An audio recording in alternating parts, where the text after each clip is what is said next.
ये एक अनाथ लड़का है जो कि एक बॉडीगार्ड होने का दिखावा करता है, लेकिन असलियत में ये इस दुनिया का सबसे ज्यादा स्ट्रॉन्गेस्ट असैसिन है। और जिस लड़की से वो प्यार करता है उसको बचाने के लिए वो पूरी दुनिया से लड़ जाता है। इस लड़के का नाम कूफा वैम्पीर होता है जो कि एक मास्टर असैसिन होता है। वो एक ऐसी दुनिया में रहता था जो कि काफी ज्यादा डार्क और आइसोलेटेड थी, क्योंकि इस दुनिया की ज्यादातर हिस्सा डार्कनेस में कवर हो चुकी थी और कुछ बहुत ही ज्यादा खतरनाक मॉन्स्टर्स के द्वारा कब्जा कर ली गई थी। जो थोड़े से कुछ ह्यूमंस बचे थे वो थोड़ी सी जगह पर सरवाइव कर रहे थे, और जो कुछ इंसान बचे थे उनके पास कुछ सुपर नेचुरल पावर्स थी। और उनमें से ही बचे जितने भी नोबल्स होते हैं उनके पास माना नाम की एक सुपर नेचुरल पावर होती है, जिससे कि वो लोग बाहर मौजूद मॉन्स्टर्स को मारने का काम करते हैं। अब हमें कूफा को दिखाया जाता है जो कि एक असैसिन मशीन के अंदर होता है, जहां उसके ऊपर बहुत सारे बुलेट्स को फायर किया जाता है। लेकिन कूफा की स्पीड इतनी ज्यादा थी कि वो एक ही सेकंड के अंदर बुलेट्स के साथ साथ असैसिन्स को मार डालता है। कूफा की स्पीड इतनी ज्यादा थी कि वहाँ पर कोई भी असैसिन फाइट बैक कर ही नहीं पा रहा। तभी उसी असैसिन ग्रुप का लीडर भी वहाँ से भाग जाता है, जहाँ कूफा का सीनियर उसे मना करता है उसका पीछा करने के लिए, क्योंकि उसका बस टाइम वेस्ट ही होगा। क्योंकि उनके मिशन का मेन मकसद एक लड़की को मारना है जिसका नाम मलिडा एंजल है, जो कि एंजल फैमिली से बिलोंग करती है। और ये angel family one of the 3 strongest noble families के अंडर आती है। और ये मिशन कूफा को मलिडा के खुद के ग्रैंडफादर ने दिया होता है, क्योंकि उनके ग्रैंडफादर को लगता है कि मलिडा उनकी खुद की बेटी है ही नहीं। और क्योंकि इस दुनिया में कोई भी डीएनए टेस्ट नहीं होता, जिस वजह से कूफा को मिशन दिया गया था और उसे पता करना था कि आखिर मलिडा नोबल्स के फैमिली से बिलोंग करती भी है या नहीं। और कूफा इस मिशन को पूरा करने के लिए निकल जाता है, जहां वो ट्रेन से कॉमनर्स के सेक्शन से सीधा नोबल्स के सेक्शन तक जाता है। और जैसे ही वो ट्रेन से नीचे उतरता है तो उसके साथ ही वाले ट्रेन से एक और लड़की उसके साथ उतरती है। तब कूफा अपने मैनर्स दिखाते हुए उसको ट्रेन से उतरने में हेल्प करता है और उसके चीजें को भी उसके साथ कैरी करता है। और जब वो लोग फाइनल डेस्टिनेशन में पहुंच जाते हैं तो वो लोग एक दूसरे को बाय बोल के अपने अपने रास्ते में चले जाते हैं। अगले सीन में हमें दिखाया जाता है कि कूफा अपने डेस्टिनेशन में पहुंच चुका था, जो कि एक नोबल का हाउस था। वहां पर उसका स्वागत भी किया जाता है और तभी कूफा वहां पर अपने क्लाइंट मलिडा एंजल को देखता है। लेकिन अचानक से मलिडा का पैर फिसल जाता है और वो नीचे गिरने लगती है। लेकिन कूफा अपने स्पीड के हेल्प से उसके पास जाके उसको पकड़ लेता है, क्योंकि अगर वो मारी जाएगी तो उसका मिशन कैसे पूरा होगा। इसके बाद ही कूफा मलिडा को नीचे रखता है और अपना इंट्रोडक्शन देता है, और उसके बाद कहता है कि आने वाले 3 सालों के लिए मुझे हायर किया गया है तुम्हारे टीचर के हिसाब से। और इसके बाद ही बेल बज जाता है और मलिडा का ट्रेनिंग सेशन का टाइम हो जाता है। लेकिन मलिडा ये जान के बिल्कुल भी खुश नहीं है कि कूफा उसका एक टीचर और एक बॉडीगार्ड बनने वाला है। इसके बाद ही हमें मलिडा को उसके ट्रेनिंग ग्राउंड में दिखाया जाता है, जहाँ बहुत सारी लड़कियां होती हैं। उन्हीं में से एक लड़की जिसका नाम नरवा होता है वो कहती है, अरे तुम तो मलिडा हो ना, जिसके पास कोई भी माना ही नहीं है। तुम तो बिल्कुल ही यूजलेस हो, और हाँ तुमने एक ट्यूटर हायर किया है। और इसके बाद ही नरवा मलिडा को अपने साथ फाइट करने के लिए चैलेंज करती है, जहाँ अभी कूफा को रेफरी बनाकर दोनों ही फाइट करने वाले थे। तब हमें बताया जाता है कि माना एक बहुत ही ज्यादा एसेंशियल चीज होती है। ये बहुत ही रेयर लोगों को मिलती है, लेकिन जिनको भी मिलती है उनकी पावर बहुत ज्यादा बढ़ जाती है। और जिनको भी ये पावर मिलती है उन्हें नोबल कहा जाता है। जनरली जिनको ये पावर मिलनी होती है वो 7 साल के अराउंड में आ जाती है। लेकिन मलिडा का एज 13 साल हो चुका है, लेकिन उसे अभी तक कोई भी माना पावर नहीं मिली। और क्योंकि मलिडा one of the 3 strongest noble families में से बिलोंग करती है और उसके पास कोई भी माना नहीं है, तो सब उसका बहुत ज्यादा मजाक उड़ाते हैं। हालांकि कूफा ने जब मलिडा का फाइटिंग स्टाइल देखा था तो उसे उसका फाइटिंग स्टाइल काफी पसंद आया था, लेकिन उसके पास कोई भी माना नहीं था, जिस वजह से वो हार जाती है। और उसके बाद उसको सारे लोग बहुत ज्यादा बुली करते हैं, जिस वजह से वो उधर से रोते रोते चली जाती है। इसके बाद हमें रात को कूफा को दिखाया जाता है, जो कि एक लेटर लिख रहा था। उस लेटर में सारी इन्फॉर्मेशन देते हुए मलिडा के ग्रैंडफादर को कूफा सारी बातें बता देता है और ये कंफर्म करता है कि मलिडा एंजल फैमिली की बेटी नहीं है। और फाइनली इसके बाद ही कूफा का मिशन चालू होता है, क्योंकि अभी उसे मलिडा को मारना है। हालांकि पहली बार कूफा को ऐसा लग रहा था कि मैं कुछ गलत करने वाला हूँ। कूफा उसके हार्डवर्क को देख के और उसके पैशन को देख के उसे काफी ज्यादा इंस्पायर हुआ था। हालांकि इन सब को साइड रख के जब वो उसके रूम में चुपचाप उसे मारने के लिए जाता है तो वो उसके रूम में उसको नहीं पाता। तब कूफा उसको पूरी सिटी में बहुत देर तक खोजता है और करीबन 1 घंटे के बाद कूफा को फाइनली मलिडा मिल जाती है। हम देखते हैं मलिडा के पास 3 मॉन्स्टर्स थे जो कि मिलके उसके ऊपर अटैक कर रहे थे। कूफा छुपके ये देख रहा था और सोच रहा था कि ये पक्का उसके ग्रैंडफादर के द्वारा मलिडा के ऊपर छोड़ा गया कोई मॉन्स्टर्स है। उसके ग्रैंडफादर उसको फोर्स करके उसकी माना को बाहर लाना चाहते हैं, लेकिन ये क्लियरली वर्क नहीं करता। दूसरी तरफ हम मलिडा को देखते हैं जो कि उन तीनों मॉन्स्टर से लड़ने की पूरी तरीके से कोशिश करती है, लेकिन लड़ते लड़ते उसका स्वॉर्ड टूट जाता है और वो नीचे गिर जाती है। तब वो मॉन्स्टर्स उसके ऊपर चढ़कर उसके साथ बदतमीजी करने लगती है। दूसरी तरफ हमें कूफा को दिखाया जाता है जो सोच रहा था आखिर ये चिल्ला कर किसी की हेल्प क्यों नहीं मांग रही। दूसरी तरफ हम मिलेडी को देखते हैं जो बहुत ज्यादा रो रही थी, लेकिन वो कुछ भी नहीं बोल रही थी। वो तभी चिल्लाना स्टार्ट करती है जबकि वो मॉन्स्टर्स उसके बाल पकड़कर उसको काटने लगते हैं। वो कह रही थी कि प्लीज मेरे इस बाल को मत काटना, क्योंकि अगर तुमने इस बाल को काट दिया तो मैं अपने फैमिली की मेंबर नहीं रह जाऊंगी। मेरा साथ देने वाला मेरे पास इस दुनिया में कोई भी नहीं है, बस एक मेरी मदर ही थी जो कि अभी इस दुनिया में नहीं है, और मेरे हेयर्स मेरे मदर की आखिरी निशानी है। कूफा ये सब और नहीं सह पाता और वो बहुत ज्यादा गुस्सा हो जाता है और एक ही सेकंड के अंदर वहाँ पर मौजूद सारे मॉन्स्टर्स को मार डालता है। और उसके बाद वो मिलेडी के पास जाता है और अपना हाथ आगे बढ़ाता है, लेकिन मिलेडी का विश्वास इतना ज्यादा नाजुक है कि वो किसी के ऊपर भी भरोसा नहीं कर सकती। कूफा को अचानक से बहुत ज्यादा बुरा लगता है क्योंकि बचपन से ही मिलेडी के पास उसका साथ देने वाला कोई भी नहीं था। तब कूफा कहता है कि मैं तुम्हारी हेल्प करना चाहता हूँ, लेकिन ये एक बहुत ज्यादा रिस्की चीज होगी। अगर ये काम कर जाती है तो तुम्हारी माना एक्टिवेट हो जाएगी, लेकिन अगर ये काम नहीं करती तो तुम मारी जा सकती हो, और एक इतना ज्यादा खतरनाक काम मैं तुमसे बिना पूछे नहीं कर सकता। तभी मिलेडी बिना हेजिटेशन के कहती है कि अगर तुम्हारे पास कोई ऐसा रास्ता है तो मेरे से बिना पूछे भी तुम इसे कर सकते हो। और जैसे ही कूफा को ये कंफर्मेशन मिलता है तो वो एक ड्रिंक निकालता है और उसको पिला देता है। और हाँ, ये ड्रिंक उसने अपने मुंह से सीधा उसके मुंह पे डाला था। इसके बाद ये मिलेडी बेहोश हो जाती है, लेकिन जब वो उठती है तो वो बहुत ज्यादा खुश थी क्योंकि फाइनली ये चीज सक्सेसफुल हो चुकी थी और उसको एक माना मिल चुका था और वो बिल्कुल एक सुपर सैयन की तरह दिख रही थी। लेकिन हाँ, कूफा ये सब बिल्कुल चुपचाप एक साइड से देख रहा था क्योंकि उसने अभी अभी जो किया वो उसके कोड ऑफ कंडक्ट से बिल्कुल ही खिलाफ है। और अभी कूफा को मिलेडी से ये छुपाना होगा कि वो एक असैसियन है, और दूसरी तरफ उसे अपने गिल्ड से ये छुपाना होगा कि उसने मिलेडी की हेल्प की है। अगर दोनों में से कोई भी राज बाहर आते हैं तो दोनों के लिए वो उसका अंतिम दिन होगा।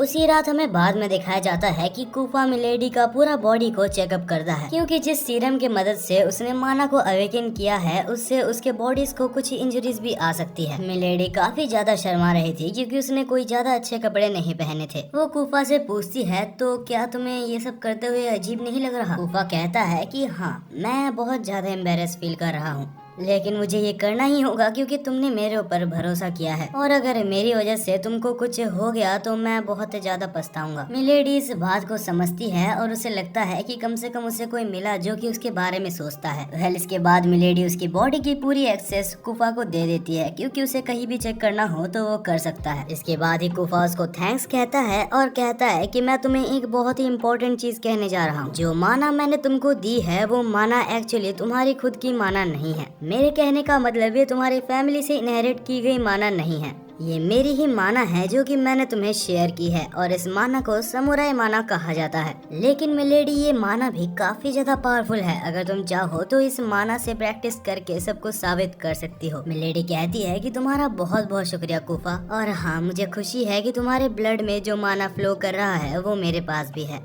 वेल, इसके बाद ही हमें बताया जाता है कि बहुत ही जल्दी यहाँ पर एक टूर्नामेंट चालू होने वाला है, और इस टूर्नामेंट को लेके सारे नोबल्स बहुत ज्यादा एक्साइटेड हैं। जहाँ पर हमें नरवा को दिखाया जाता है जिसके दोस्त उसको बहुत ज्यादा कॉम्प्लीमेंट्स दे रहे थे और कहते हैं कि ये टूर्नामेंट तो तुम ही जीतने वाली हो। जहाँ पर हम नरवा को देखते हैं जिसे लग रहा था कि उससे ज्यादा ताकतवर इस दुनिया में कोई नहीं है, और तब नरवा मिलेडी के पास जाती है और उसको बुली करने लगती है, और मिलेडी वहाँ पर चुपचाप खड़ी रह जाती है और कुछ कह भी नहीं पाती। और ये सब दूर में खड़े रहकर कूफा भी सुन रहा था और उसे ये चीज बहुत बुरी लगती है।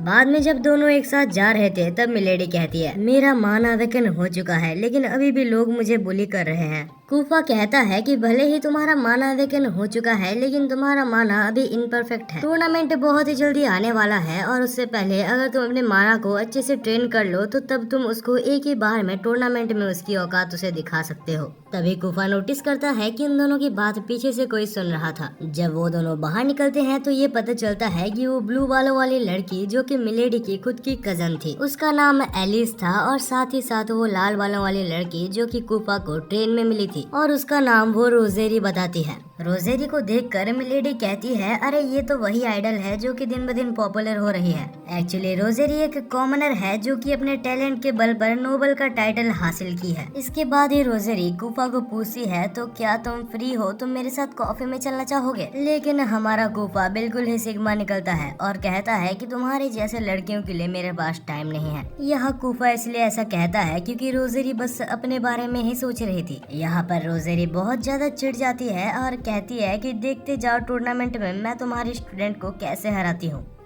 इसके बाद हमें एक हफ्ते बाद का सीन दिखाया जाता है जहाँ टूर्नामेंट काफी पास आ चुका था और मिलेडी काफी ज्यादा नर्वस हो रही थी क्योंकि उसे अभी तक अच्छे से माना को यूज करना नहीं आया था। कूफा उसे शांत करने की कोशिश करता है और उसे समझाता है, लेकिन तभी अचानक से साइड से एक कैरेज गुजर के जाती है और उसके अंदर ही मिलेडी ने उसके फादर को देखा था जो कि उस कैरेज में बैठ के जा रहा था। मिलेडी अपने फादर को बुलाने की कोशिश करती है लेकिन फिर वो रुक जाती है।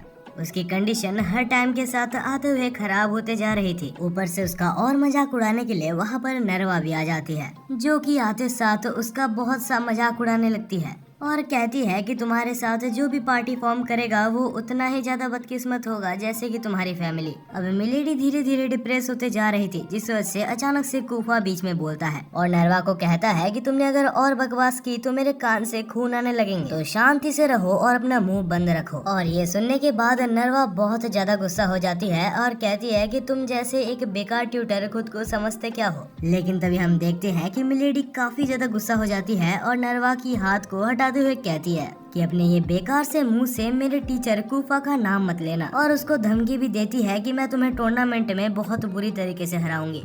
बहुत ही जल्दी टूर्नामेंट भी चालू होने वाला था और वहाँ पर प्रीमियर सीट्स में हम मिलेडी के फादर और उसके ग्रैंडफादर को भी देखते हैं। दूसरी तरफ हम मिलेडी के दोस्तों को देखते हैं जो कहते हैं कि तुम चिंता मत करो मिलेडी और सब कुछ हमारे ऊपर छोड़ दो। लेकिन मिलेडी कहती है कि चिंता मत करो, इस बार मैं भी लड़ूंगी। कुछ देर बाद वहाँ पर मौजूद प्रिंसिपल ये अनाउंस करती है कि ये फाइट ऑफिशियली चालू होता है।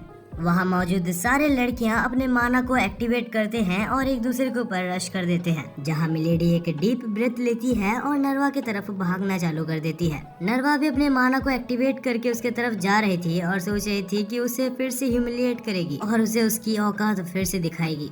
और आखिर में जब नरवा अपने माना के हेल्प से उसके ऊपर अटैक करती है तो आखिरी मोमेंट पे मिलेडी भी अपने माना को एक्टिवेट करती है और उसके अटैक को पहली बार ब्लॉक कर देती है। वहाँ पर मौजूद सारे सिटीजन्स और कॉन्टेस्टेंट्स साथ ही में उसके दोस्त बहुत ही ज्यादा चौंक गए थे और नरवा को तो विश्वास नहीं हो रहा था कि आखिर मिलेडी ने माना कैसे यूज कर लिया।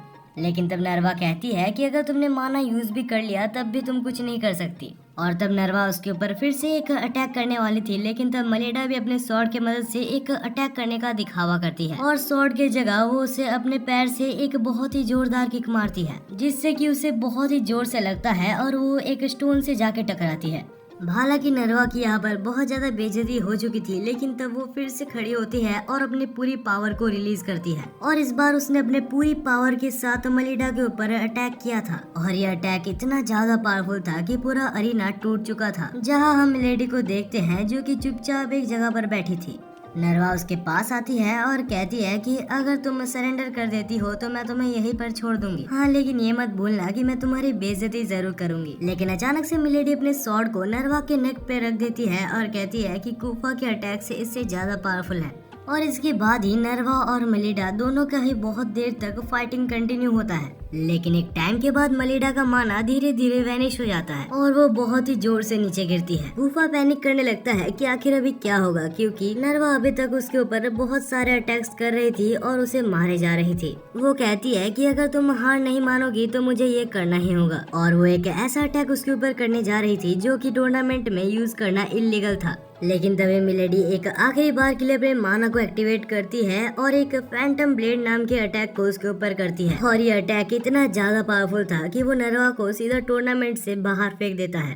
कूफा तब रियलाइज करता है कि मलिडा ने ये अटैक उसको देखकर सीखा है। कूफा के एक्स्ट्रा सेशंस के बाद भी जो वो प्रैक्टिस खुद से करती थी उसमें उसने फैंटम ब्लेड को सीख लिया था और इसके बाद ही मिलेडी और उसकी टीम मिलके उस टूर्नामेंट को जीत जाते हैं। अब फाइनली मिलेडी जब ये टूर्नामेंट जीत जाती है तो वो कूफा के पास जाती है, ये एक्सपेक्ट करते हुए कि कूफा उसके सिर पर हाथ रखेगा और उसे एक प्यारा सा कॉम्प्लीमेंट देगा। लेकिन हम कूफा को देखते हैं जो उसके सिर पे हाथ रखने की जगह उसको हवा में उठा देता है और उसे कहता है कि उसने जितना सोचा था मिलेडी ने उससे बहुत अच्छा किया। वहाँ पर कुछ देर बाद मिलेडी के ग्रैंडफादर आते हैं जो कि कह के जाते हैं कि ज्यादा खुश मत होना क्योंकि ये बस एक स्कूल का टूर्नामेंट था। अगर तुम्हें खुद को प्रूव करना है तो तुम्हें इंटर स्कूल कॉम्पिटिशन्स में जाके उसमें फर्स्ट रैंक लाना होगा। अब ये सुन के मिलेडी को बुरा लगता है, लेकिन कूफा कहता है कि तुम इसके ब्राइट साइड को देखो, जहाँ तुम्हारे ग्रैंडफादर तुमसे बात तक नहीं कर रहे थे, कम से कम वो बात तो कर रहे हैं। जहाँ इसके बाद हमें टूर्नामेंट का सेकंड राउंड दिखाया जाता है, जहाँ पर एलिस ये मैच को सिंगल हैंडेडली बहुत इजीली जीत जाती है। अब हमें बहुत दिनों बाद का सीन दिखाया जाता है जहाँ कूफा और मिलेडी एक टेबल पे बैठे होते हैं। मिलेडी बोलती है, तो कूफा क्या तुम आने वाले फेस्टिवल में मेरे साथ डांस करना चाहोगे? तब कूफा कहता है कि देखो मैं पहले से ही ये फेस्टिवल्स वगैरह में नहीं मानता, क्योंकि मैं जहाँ पर बड़ा हुआ हूँ वो काफी डार्क जगह थी और वहाँ पर ये फेस्टिवल्स वगैरह नहीं होते थे। अब ये सुन के मिलेडी को काफी बुरा लगता है और वो कहती है, कूफा मैं चाहती हूँ कि तुम पहले दिन मेरे साथ कैंप फायर में डांस करो। तब कूफा कहता है कि पहले दिन मेरे को एक बहुत ही इम्पोर्टेंट मिशन आ गया है, लेकिन मिलेडी क्योंकि तुमने मुझसे रिक्वेस्ट की है तो मैं आखिरी दिन तुम्हारे साथ डांस जरूर करूंगा। अब हमें फेस्टिवल का सीन दिखाया जाता है जहाँ पर सब लोग डांस के लिए अपने अपने कॉस्ट्यूम में थे, लेकिन मिलेडी की कजन यानी कि एलिस को बहुत ज्यादा एक्स्ट्रा अटेंशन मिल रहा था, क्योंकि उसने जो कॉस्ट्यूम पहना था उसके लिए वो स्पेशल मेड बनाया गया था। हालांकि कुछ लोग उसकी तारीफ करते हैं, लेकिन कुछ लोग उसकी बहुत ज्यादा बुराई भी करते हैं, जिस वजह से एलिस को काफी बुरा लगता है और वो रोते रोते वहाँ से चली जाती है। मिलेडी उसका पीछा करते हुए वहाँ पर जाती है और उसको समझाने की कोशिश करती है। तब एलिस कहती है कि तुम्हारे जैसे मैं भी एक नॉर्मल कपड़ा पहनना चाहती थी, लेकिन मेरे मेड ने मेरे को वो कपड़े पहनने ही नहीं दिए। अब आगे मिलेडी कुछ बोल पाती उससे पहले ही पीछे वहाँ पर कुछ किडनैपर्स आ चुके थे, जो कि दोनों को ही किडनैप करके एक अबैंडन्ड जगह पर ले जाते हैं। जब मिलेडी की आंखें वहाँ पर खुलती है तो वो देखती है कि उसके बॉडी पर हर जगह पर ट्रैप्स बांध दिए गए थे और वो ट्रैप्स माना को अब्सॉर्ब करते हैं, जिस वजह से वो लोग माना यूज भी नहीं कर सकते। तभी वहाँ पर वो किडनैपर्स आ जाते हैं जो कि कहते हैं कि हम कोई किडनैपर्स नहीं है, हम एक्चुअली में एक आर्टिफिशियल मॉन्स्टर हैं और हमें ऑर्डर किया गया है कि तुम्हारी कजन एलिस के माना को निकाल के तुम्हारे अंदर माना को इंजेक्ट किया जाए, जिससे कि तुम्हारे पास भी एक टॉप क्लास नोबल की माना आ जाएगी। लेकिन मैं तुम्हें इसकी कोई श्योरिटी नहीं दे सकता कि इसके बाद तुम आखिर बचोगे या फिर मारे जाओगे। मिलेडी डर जाती है और वो पीछे जाने की कोशिश करती है, लेकिन उसे याद आता है कि ये जगह म्यूजियम से घिरी हुई है, तो यहाँ पर उसे बचाने के लिए भी कोई नहीं आएगा। और तभी हम देखते हैं कि वो मॉन्स्टर्स एलिस को लाके वहाँ पर पटक देते हैं ताकि वो माना को ट्रांसफर कर सके। लेकिन एलिस काफी ज्यादा डरी हुई थी, क्योंकि एलिस को बचपन से ही मॉन्स्टर से काफी ज्यादा डर लगता है। तब मिलेडी सोचती है कि जैसे बचपन में वो एलिस को बचा करती थी, अभी भी उसे करना होगा, क्योंकि आखिर वो कुछ भी हो उसकी बड़ी बहन है। तब मिलेडी आसपास देखती है और वहाँ पर एक डायनासोर के स्टैचू को उन मॉन्स्टर्स के ऊपर गिरा देती है और फटाफट वहाँ पर एलिस को लेके वहाँ से भाग जाती है। थोड़ा सा दूर आके मिलेडी म्यूजियम का मैप देखती है, जहाँ वो डिसाइड करती है कि वो इमरजेंसी गेट से निकलेगी। लेकिन इस वक्त क्योंकि वो बैंडेजेस के वजह से वो लोग माना यूज नहीं कर सकते। तब मेलिडा को याद आता है कि एलिस के कपड़े और उसके हेयर बैंड एक मैजिक आइटम से बने हुए हैं, लेकिन इतनी देर में ही वहाँ पर मॉन्स्टर्स आ जाते हैं और मिलेडी को एक बहुत ही जोर का मारते हैं और एलिस को दूसरा मॉन्स्टर पकड़ लेता है। लेकिन तभी मिलेडी उससे हेयर बैंड के ज्वेल को निकाल के उसमें से आग निकालती है। अब उस आग को लेके उस मॉन्स्टर को डराने के लिए मिलेडी उसके तरफ भागती है और उस आग को उसके मुंह के अंदर घुसा देती है, जिससे कि वो मॉन्स्टर वहीं पर मारा जाता है। और तब फिर से मिलेडी जितनी दूर हो सके एलिस को लेके वहाँ से भागने लगती है। लेकिन जैसे जैसे ही मिलेडी और एलिस इमरजेंसी डोर के पास जाते हैं, वहाँ देखते हैं कि और बहुत सारे मॉन्स्टर्स खड़े थे। और अब सबसे पहले वो मॉन्स्टर उस आग को बुझा देता है और इसके बाद वो एलिस को मार के बहुत ही दूर फेंक देता है और कहता है कि मुझे लगा नहीं था कि आखिर तुम दोनों इतने ज्यादा पावरफुल होगे, लगता है कि तुम्हें मार देना ही सही होगा। और अब मॉन्स्टर का लीडर मिलेडी को मारने जा ही रहा होता है, लेकिन तभी हमारा हीरो कूफा और रोजेरी गेट को तोड़ के अंदर आते हैं। आते साथ ही कूफा बाकी दोनों लड़कियों को प्रोटेक्ट करते हुए वहाँ पर मौजूद सारे मॉन्स्टर्स को एक ही झटके के अंदर मार डालता है। दूसरी तरफ हम रोजेरी को देखते हैं जो अपने माना को रिलीज करते हुए एलिस और मिलेडी को प्रोटेक्ट करती है। अब एलिस और मिलेडी को रोजेरी के ऊपर छोड़ के कूफा मेन कल्प्रिट को पकड़ने जाता है। जब कूफा थोड़े से आगे जाता है तो वहाँ पर उसे मेन मॉन्स्टर दिखता है, जो कि कूफा को देखते साथ ही कहता है, अच्छा तो तुम हो, मुझे लगा ही था, क्योंकि तुम मिलेडी को मारने में नाकामयाब रहे तो अभी ये टास्क हमारे ऊपर ट्रांसफर हो चुका है। कूफा जल्दी समझ जाता है कि मिलेडी के ग्रैंडफादर ने ही ये टास्क उनको दिया है। अचानक से तभी वो मॉन्स्टर एक जायंट ड्रैगन को समन कर लेता है। वो कहता है कि ये एक ऐसा बीस्ट है जिसको आर्टिफिशियली बनाया गया है और इसके स्टैट्स मैक्स आउट हो चुके हैं। कूफा उस मॉन्स्टर को देख के बिल्कुल दंग रह चुका था। तभी वो ड्रैगन अचानक से कूफा के ऊपर हमला कर देता है, लेकिन जैसे ही कूफा उसे डॉज करता है तो पीछे से वो मॉन्स्टर उसके ऊपर हमला कर देता है। अब वो मॉन्स्टर लगातार पीछे से उसके ऊपर अपने बैंडेजेस से हमला किए जा रहा था, लेकिन तब कूफा जल्दी अपने स्पीड का कमाल दिखाते हुए अपने सबसे खतरनाक अटैक को उस मॉन्स्टर के ऊपर करता है, जिससे कि वो मॉन्स्टर बहुत ही दूर जाके गिरता है। लेकिन बहुत ही जल्दी उस मॉन्स्टर को एक टाइम मिल चुका था जब वो कूफा के ऊपर हमला कर सके। जब कूफा उस ड्रैगन से लड़ने में बिजी था तब पीछे से मॉन्स्टर एक बैंडेज को कूफा के ऊपर लगा देता है और अब वो बैंडेज धीरे धीरे कूफा के सारे माना को अपने अंदर सील कर रहा था। कूफा को अभी सामने कोई भी ऑप्शन नहीं दिख रहा था, जिस वजह से वो अपने स्वॉर्ड को लेके अपने ही हाथ को काट देता है। ये देख के वो मॉन्स्टर बिल्कुल चौंक चुका था और कूफा से पूछता है कि आखिर उस लड़की में ऐसा क्या है जो तुम उसको इतनी बेचैनी से बचाना चाहते हो। कूफा कहता है कि तुम ये पूछते हो कि आखिर उस लड़की में क्या है। उसे बचपन से ही किसी का भी प्यार नहीं मिला, जैसे कि मुझे नहीं मिला, और मैं उसका तब तक साथ दूंगा जब तक कि वो इस दुनिया का सबसे ज्यादा स्ट्रॉन्गेस्ट वॉरियर नहीं बन जाती। और इसके बाद ही हम कूफा का रियल फॉर्म देखते हैं। जैसे ही कूफा ट्रांसफॉर्म करता है तो उसके बाल व्हाइट कलर में चेंज हो जाते हैं, साथ ही वहाँ पर एक बहुत ही स्ट्रॉन्ग माना फील्ड भी बन जाता है। ट्रांसफॉर्म करने के बाद कूफा अपने कटे हुए हाथ की तरफ जाता है और वो सबके सामने अपने हाथ को पकड़ के फिर से अपने शरीर में जोड़ लेता है। और ये देख के उस मॉन्स्टर के पैरों तले जमीन खिसक गई थी। मॉन्स्टर को जल्दी पता लग जाता है कि कूफा कोई नॉर्मल इंसान नहीं है, बल्कि वो एक बहुत ही स्ट्रॉन्ग वैम्पायर है। तब कूफा पास आता है और कहता है, तुमने बिल्कुल सही समझा, मैं एक हाफ मॉन्स्टर और हाफ ह्यूमन हूँ, और अगर तुम मेरा एक काम करते हो तो मैं तुम्हें जिंदा छोड़ दूंगा। तुम्हें बस मेरा इतना सा काम करना है कि तुम्हें मलिडा के ग्रैंडफादर के पास जाके बस इतना कहना है कि मलिडा के पास जो माना है वो उसकी फैमिली से ही बिलोंग करती है। इसके बाद ही हम कूफा को देखते हैं जो कि मिलेडी के साथ था, और वो कहता है कि मैंने प्रॉमिस किया था कि मैं तुम्हारे साथ डांस करूंगा। और इसके बाद ही कूफा अपना हाथ आगे बढ़ाता है, जहाँ मिलेडी भी अपने हाथ को खुशी खुशी आगे बढ़ाती है। और तब वो कूफा को पूछती है, तो आखिर तुम मुझे कितने साल तक गाइड करने वाले हो कूफा? मैं चाहती हूँ कि जब तक मैं 18 की ना हो जाऊँ तब तक तुम मेरे साथ रहो। तब कूफा कहता है कि जब तक तुम्हें मेरी जरूरत पड़ेगी मैं तुम्हारे साथ रहूंगा। और इसके बाद ही दोनों एक बहुत ही अच्छा सा डांस करने लग जाते हैं। अगले ही सीन में हम देखते हैं कि एलिस और मलिडा एक बहुत ही अच्छी टीम बन चुके थे।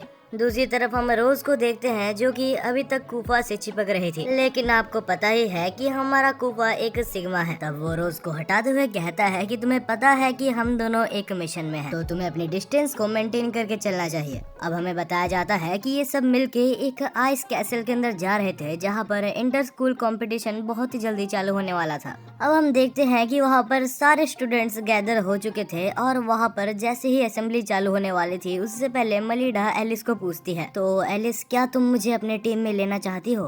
हालांकि दोनों का बॉन्ड बहुत ही अच्छा हो चुका था, लेकिन फिर भी एलिस मलिडा को अपनी टीम में लेने से पहले थोड़ा सोचती है। और जैसे ही वो कुछ बोलने वाली थी तभी वहाँ पर वो प्रिंसिपल बोलने लग जाती है।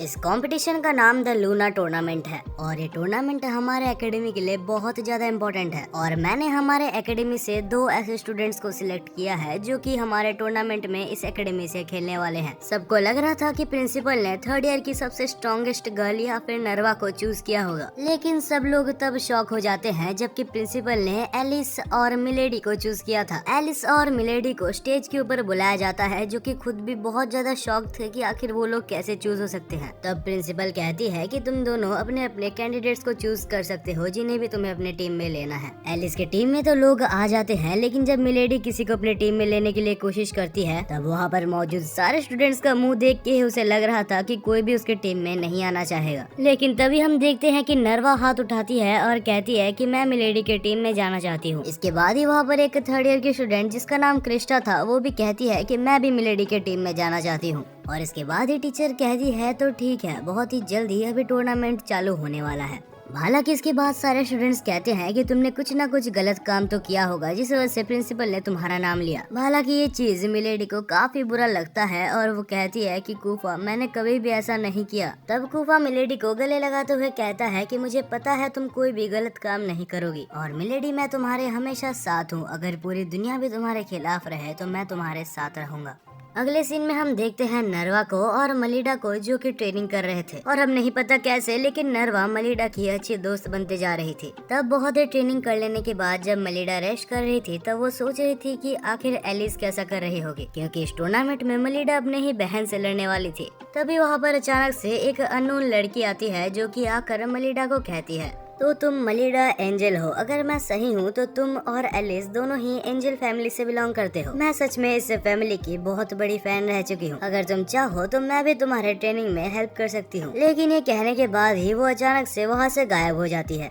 अब ऐसा नहीं है कि कूफा इसको नहीं देख रहा था। कूफा को उस लड़की के ऊपर बहुत ज्यादा शक होता है और क्योंकि कूफा एक बहुत ही ज्यादा माहिर असैसिन है तो उसे ये पता लगने में देर नहीं होता कि वो एलिस की ही एक मेड है। मेड कूफा को देख के बहुत ज्यादा घबरा जाती है और कहती है कि आखिर तुमने मुझे कैसे देखा। और तब उसकी मेड एलिस मिलेडी और बाकी सबके सामने ही एक्सेप्ट करती है कि उन दोनों का नाम उसी ने दिया था ताकि एलिस जो कि मिलेडी की खुद की कजन है वो उसको नीचा दिखाकर उसे हरा सके। और ये देख के मिलेडी को काफी बुरा लगता है और वो चिल्लाकर कहती है कि मैं ये प्रूफ करके रहूंगी कि मैं अपनी बहन से कम नहीं हूँ।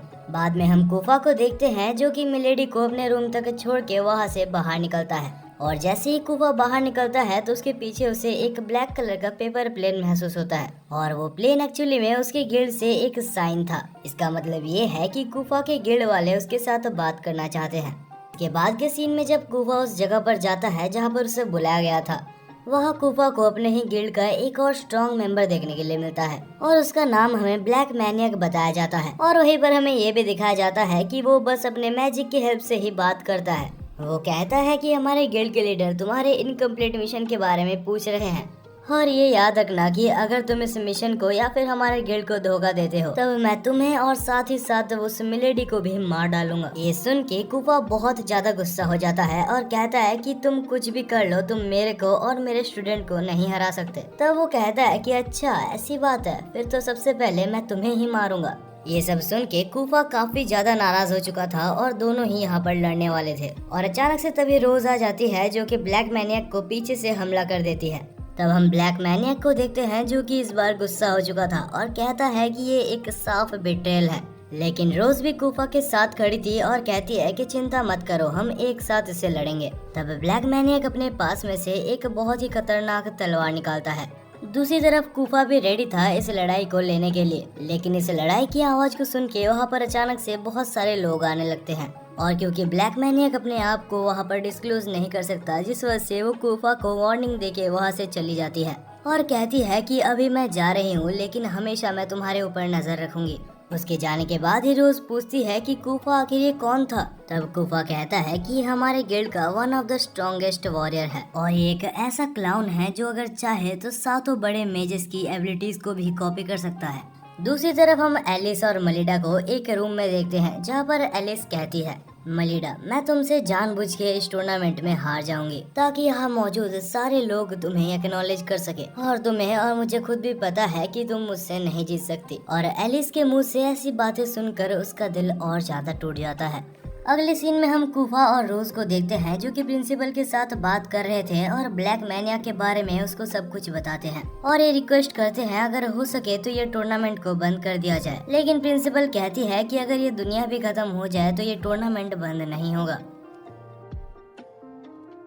दूसरे सीन में हम रोज को देखते हैं जो नोटिस करती है मलिडा को चुपचाप अकेले बैठे खाते हुए। तब रोज एलिस के पास जाती है और पूछती है तो क्या मलिडा और तुम्हारे बीच में फिर से कुछ हुआ है। एलिस तो कुछ भी नहीं बोल रही थी लेकिन तभी उसका मेड सब कुछ बोल देती है। हालांकि ये मत सोचना कि मलिडा बिल्कुल भी अकेली है क्योंकि उसके पास उसके सांप जैसे दोस्त नरवा और क्रिस्टा मौजूद है। इसके बाद दिन गुजरते जाते हैं और एक साथ इनके बॉन्ड थोड़े थोड़े क्लोज आते जाते हैं। एक दिन हमें दिखाया जाता है कि मलिडा अकेले रूम में बैठी थी जहाँ पर कूफा आता है और उसको आकर कुछ खाना देते हुए कहता है कि क्या तुम मुझे बताना चाहती हो कि आखिर एलिस और तुम्हारे बीच में क्या हुआ था। और मलिडा भी सब कुछ सच सच बता देती है और ये भी बताती है कि कैसे एलिस उसकी छोटी बहन है और उसे लगता है कि उसे पर्पस में उससे हारना होगा। मलिडा को हमेशा से ऐसा लगता आया था कि उसकी छोटी बहन के लिए वो एक रोल मॉडल है, लेकिन मुझे अभी ऐसा लग रहा है कि आखिर उसके लिए मैं कुछ थी भी या नहीं। फूफा उसको इन सब के बारे में ज्यादा सोचने के लिए मना करता है और कहता है कि इसके बाद जब भी तुम उसे मिलोगी तो उससे अच्छे से बात करना। अब इसके बाद ही अगले दिन हमें दिखाया जाता है जहाँ ट्रायल टूर्नामेंट चालू होने वाला था। प्रिंसिपल कहती है कि ये टूर्नामेंट तब खत्म होगा जब एक टीम दूसरे टीम के पास से एक बैच को छीन लेती है। दोनों ही टीम बिल्कुल रेडी थी और ये टूर्नामेंट चालू हो जाता है, जहां हम देखते हैं मलिडा की टीम एक दूसरे के साथ धीरे धीरे आगे बढ़ रही थी और जैसे ही उनकी टीम अरीना में एंटर करती है तो पीछे से एक लड़की अचानक से हमला करती है, जिसे कि नरवा आराम से ब्लॉक कर देती है। जहां और भी बहुत सारे टीममेट्स अटैक करने लगते हैं, जिनको कि क्रिस्टा और नरवा संभाल लेते हैं और वो दोनों ही कहते हैं कि मलिडा तुम जाओ और अपनी बहन से लड़ो। मलिडा भी उनके बातों को मानते हुए आगे जाती है और देखती है कि एलिस बिल्कुल ही एक फाइट के लिए रेडी थी।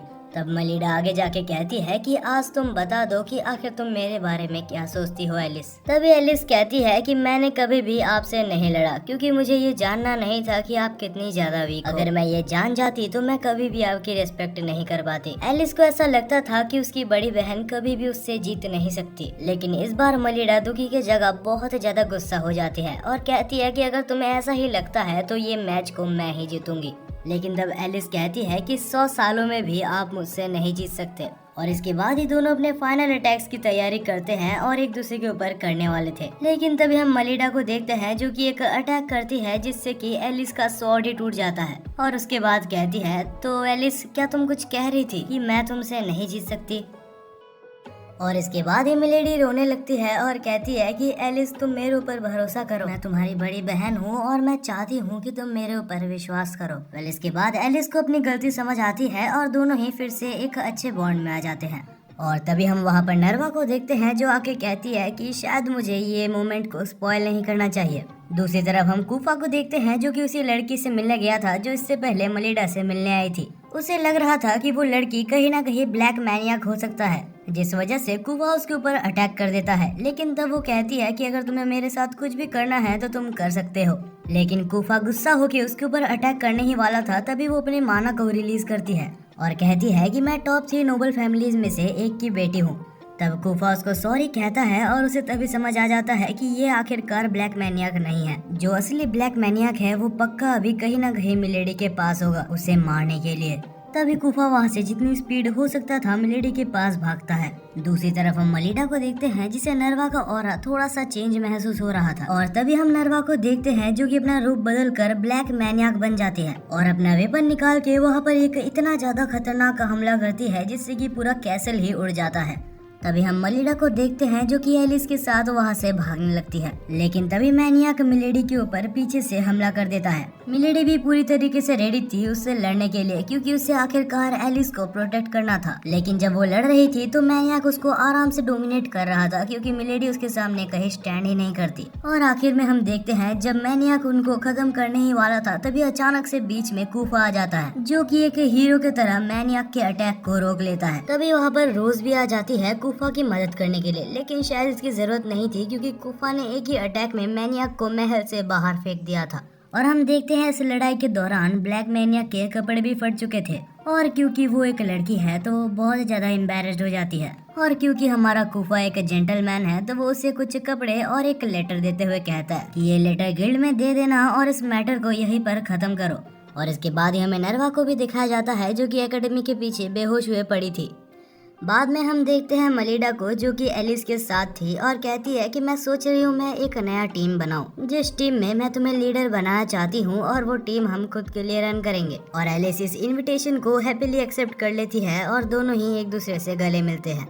बाद में हम देखते हैं मलिडा सो रही थी जहाँ पर कूफा उसके सामने एक स्वॉर्ड को रखा हुआ था। तब अचानक से मलिडा उठ जाती है और कूफा कहता है कि कांग्रेचुलेशंस मलिडा भी फाइनली तुम्हारी ट्रेनिंग काम आ रही है, तुम सोते सोते भी अपने एनिमे को पहचान सकते हो।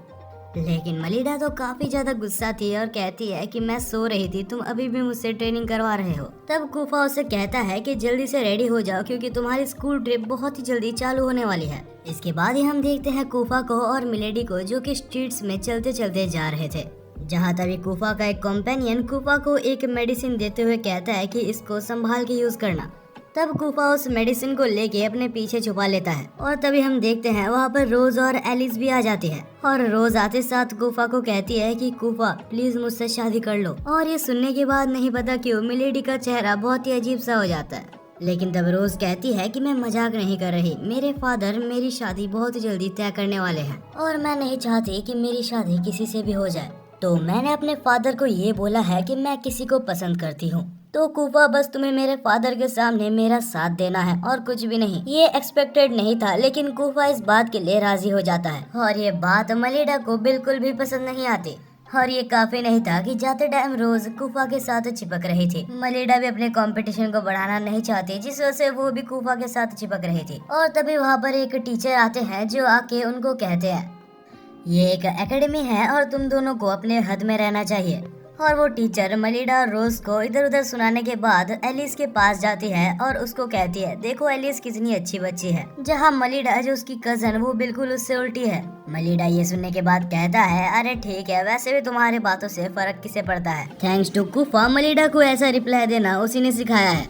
तभी हम देखते हैं वहाँ पर एक कैरेज आके रुकता है जिसमें से एक अननोन पर्सन निकलता है और हमें बताया जाता है वो अननोन पर्सन और कोई नहीं रोज के डैड थे। रोज के डैड एक बहुत ही जाने माने आदमी थे। तभी रोज के डैड कहते हैं कि मैं आज यहाँ पर इसलिए आया हूँ ताकि मैं इस एकेडमी को देखूं और कोई अच्छा लड़का मिले तो मैं उससे तुम्हारी शादी करवा सकूं। लेकिन तभी रोज कहती है कि मैंने आपको कहा था कि मैं आपके पसंद से शादी नहीं करूंगी क्योंकि मैंने अपने पसंद का लड़का सिलेक्ट कर लिया है। और तभी रोज कूफा की तरफ इशारा करती है और तभी उसके डैड कूफा को देखते हैं। उसे देखने के बाद उसके डैड कहते हैं तो अच्छा ये लड़का है। और तब उसके डैड गन निकालने वाले थे लेकिन अचानक से नहीं पता क्यों उनके डैड रुक जाते हैं क्योंकि कूफा से उनको एक बहुत ही अलग सी एनर्जी महसूस हो रही थी जो कि रोज के डैड को डरा देती है। तब रोज के डैड को लगता है कि कहीं ना कहीं उसने कूफा को पहले भी देखा है।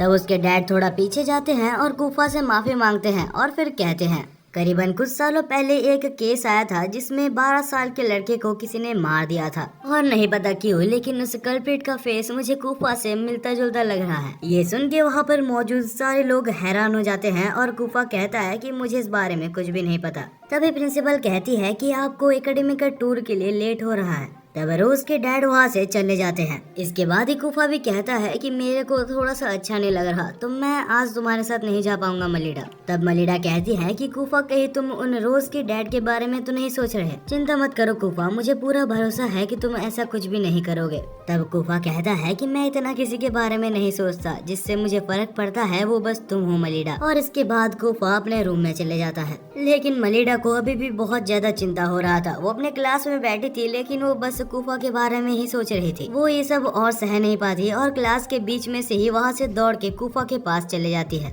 जब बीच में वो जा रही थी तब बीच रास्ते में ही उसे ब्लैक मैनियक मिलती है और अब ब्लैक मैनियक उसके ऊपर हमला नहीं करेगा क्योंकि वो अभी सारे काम छोड़ के इस एकेडमी में एक टीचर बन चुका है। तभी मलिडा को कुछ बहुत ही स्ट्रेंज सा महसूस होता है और अचानक से कॉरिडोर के लास्ट में से एक लड़की की चिल्लाने की आवाज आने लगती है। तभी हम देखते हैं एक लड़की जो कि क्लासरूम में बिना किसी कारण के ही बेहोश हो गई थी और उस जगह पर सब लोग प्रेजेंट हो चुके थे और कूफा भी वहीं पर आ चुका था। तब रोज के डैड कहते हैं मेरे पास एक एडवांस्ड सॉल्यूशन है। इस सॉल्यूशन को अप्लाई करने के बाद हमें पता चल जाएगा कि आखिर इस लड़की के बेहोश होने के पीछे राज क्या है।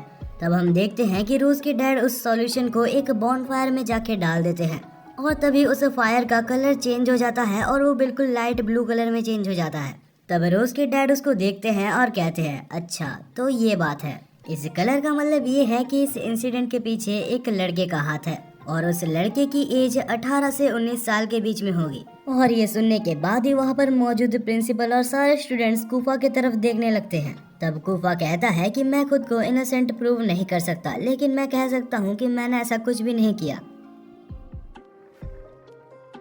इसके बाद के सीन में हमें दिखाया जाता है सब लोग ट्रेन में होते हैं और साथ में कूफा भी होता है। कूफा को कोई ऐसी पनिशमेंट नहीं मिली होती। दूसरी तरफ हमें मलिडा को दिखाया जाता है जो कि एलिस को कहती है मुझे पता है कि कूफा ऐसा कुछ भी नहीं कर सकता, जरूर इसके पीछे किसी न किसी का हाथ तो होगा। वेल ये सब मिलके एक ट्रिप पे जा रहे थे जहाँ ये एक अनएक्सप्लोर्ड एरिया पे जा रहे थे। वो एक बिल्कुल शांत एरिया था जहाँ पर इससे पहले कोई भी कभी भी नहीं गया। इसके बाद हमें दिखाया जाता है वो लोग फाइनली एक जगह पर पहुँच चुके थे और वो जगह एक फार्म टाइप का लग रहा था जहाँ सारे टाइप के वेजिटेबल्स उगाए गए थे। हम मलिडा को देखते हैं जो कि लगातार कूफा को घूरे जा रही थी। तभी वहाँ पर उसे एक स्ट्रेंज सी आवाज सुनाई देती है तो वो इधर उधर देखने लगती है। तब वो एक बड़े से पत्थर के पास पहुंचती है जिसके अंदर से कुछ आवाजें आ रही थी। जैसे ही मलिडा उस पत्थर को छूने वाली थी उससे पहले ही वहाँ पर कूफा आके उसको रोक देता है। तब वहाँ पर रोज के डैड भी आ जाते हैं और उन लोग को उधर से जाने के लिए बोलते हैं क्योंकि ये एक ऐसा जगह है जिसके बारे में कोई कुछ भी नहीं जानता। तो ये एक बहुत ही मिस्टीरियस जगह है जहाँ कुछ भी हो सकता है। तभी वहाँ पर रोज के डैड के पास फिर से एक आदमी दौड़ के आता है और कहता है कि फिर से एक आदमी बिना किसी कारण के बेहोश हो चुका है। तब रोज के डैड, कूफा और मलिडा सब लोग उस जगह पर जाते हैं। जैसे ही वो लोग वहाँ पर पहुँचते हैं तो वो लोग देखते हैं वहाँ एक आदमी था जिसे एक बहुत ही अजीब सी बीमारी हुई थी और वो अपने खुद के काबू में नहीं था और सबको मारे जा रहा था। तब रोज के डैड सोल्जर्स को कमांड करते हैं कि इसको अभी यहीं पर मार डालो। वो ऐसा इसलिए कहता है क्योंकि इस बीमारी का कोई भी इलाज नहीं है और ये बीमारी एक अननोन जगह पर हुई थी तो वो लोग रिस्क नहीं लेना चाहते थे। और ये सब देख के वहाँ पर सारी लड़कियाँ बहुत ज्यादा दंग रह चुकी थी क्योंकि उनके सामने ही एक जन को मारा गया था। यहाँ तक प्रिंसिपल भी रोज के डैड को मना करते हैं लेकिन रोज के डैड कहते हैं कि इसको मारना ही होगा, हमारे पास और कोई चारा नहीं है। अब ये सब हो जाने के बाद हमें रोज और कूफा को दिखाया जाता है जहाँ पर रोज कूफा को एक चर्च के अंदर ले गई थी और वहाँ जाने के बाद रोज कूफा से पूछती है, कूफा आखिर तुमने मेरी मदद क्यों की? अगर तुम चाहते तो मुझसे शादी करने वाले नाटक से ना भी कह सकते थे, लेकिन आखिर तुमने मेरे लिए इतना बड़ा खतरा क्यों उठाया? कूफा कुछ कह पाता उससे पहले ही वहाँ पर बहुत सारे बच्चे रोज के पास आके उसको घेर लेते हैं। तब रोज भी नीचे बैठती है और कूफा से कहती है, ये कुछ अनाथ बच्चे हैं जैसे कि मैं थी, मैंने और मेरी फैमिली ने इनको बचपन से ही पाला है। और इसके बाद भी कूफा कुछ कहता नहीं है और फिर से मलिडा के पास मलिडा के रूम में चले जाता है। लेकिन मलिडा उसके ऊपर बहुत ज्यादा चिल्लाने लगती है और कहती है, आखिर तुम मुझे बिना बोले कहाँ चले जाते हो? वो काफी गुस्सा थी लेकिन तभी कूफा उससे पूछता है, मलिडा क्या तुम मेरे साथ डेट में जाना चाहोगी? और ये सुनते साथ नहीं पता कैसे मलिडा का पूरा मूड ही चेंज हो जाता है और वो कहती है, क्यों नहीं। अगले सीन में ही हम देखते हैं कि वो दोनों मिलके बहुत सारे टनल्स को एक्सप्लोर करते हैं। वो लोग एक ऐसे टनल में जाते हैं जहाँ पर वो नीचे गिर जाते हैं लेकिन तब वो लोग वहाँ पर फ्लोट करने लगते हैं। कूफा और मलिडा इस केव में गिरते साथ ही वहाँ पर फ्लोट करते हुए बहुत सारी बातें करते हैं। कूफा ये भी कहता है कि ये एक जीरो मैग्नेटिक फील्ड है जिस वजह से हम लोग उड़ रहे हैं। तब मलिडा पूछती है, आखिर तुम्हें इन सब अननोन प्लेसेस के बारे में इतना कैसे पता है? तभी कूफा कहता है कि बहुत सालों पहले मैं एक मिशन में यहाँ पर आया था।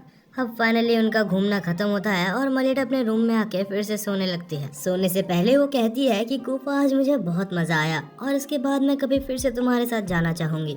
और ये सब कह के मलिडा वहीं पर सो जाती है। तब कूफा साइड में बैठे हुए कहता है कि तुम्हारे अलावा आज तक मुझे किसी ने भी पसंद नहीं किया और यही तो वजह है कि मैं तुम्हें मार नहीं पाया। मुझे समझ नहीं आता कि आखिर मैं तुम्हारा क्या करूं। तो गाइस फाइनली आज की वीडियो हम यहीं पर खत्म करते हैं। अगर आपको ये स्टोरी पसंद आ रही है फिर नेक्स्ट पार्ट के लिए आप जरूर से कमेंट कर दीजिएगा और अगर आपको वीडियो पसंद आए तो प्लीज 150 कमेंट्स को पूरा कर देना।